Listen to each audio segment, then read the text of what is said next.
And finally, Mr. President, some of us may have heard the tragic story last week of a young man named Malik Kelly, who happened to live in my district, actually 2 blocks from me, and he was a 4th grade student at the Pennypacker School.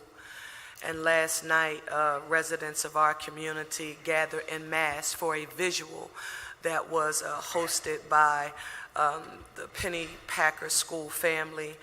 I want you to know that after visiting with Malik's mother and her family, that Malik was a smart and caring young man who had a very bright future.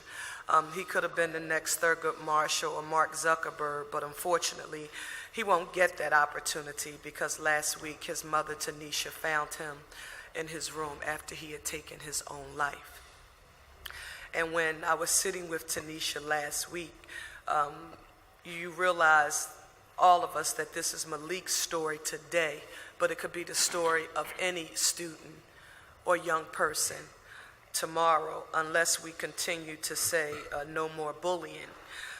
Now, while I know the district has a very, very stringent policy, however, I just want to read a couple of facts. One, and this is according to the National Education Association, the Pacer Center, and the StopBullying.gov. 1 in 7 students in grades K through 12 are either a bully or have been a victim of bullying. 1 in 7. An estimated 160,000 U.S. children miss school every day due to the fear of attack or intimidation from other students. Nearly 9 out of 10 LGBTQ youth report being verbally harassed at school, and 6 out of 10 teenagers say that they witness bullying in school once a day.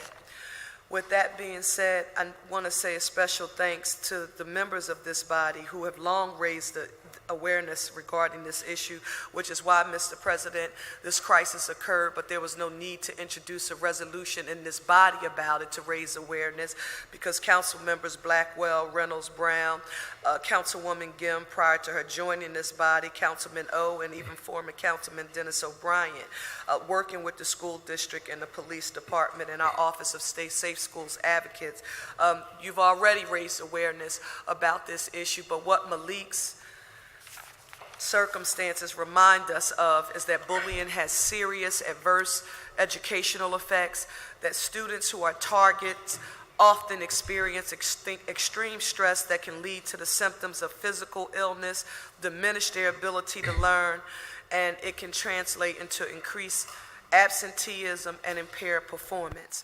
So while we keep Tanisha and Malik's family and friends in our thoughts and prayers, we also need to keep our thoughts on what we can do to say no more to bullying. We have campaigns about domestic violence. We need to continue to raise awareness about this issue of bullying, and we should say no more. Thank you, Mr. President and colleagues, for your patience. Thank you, Councilwoman.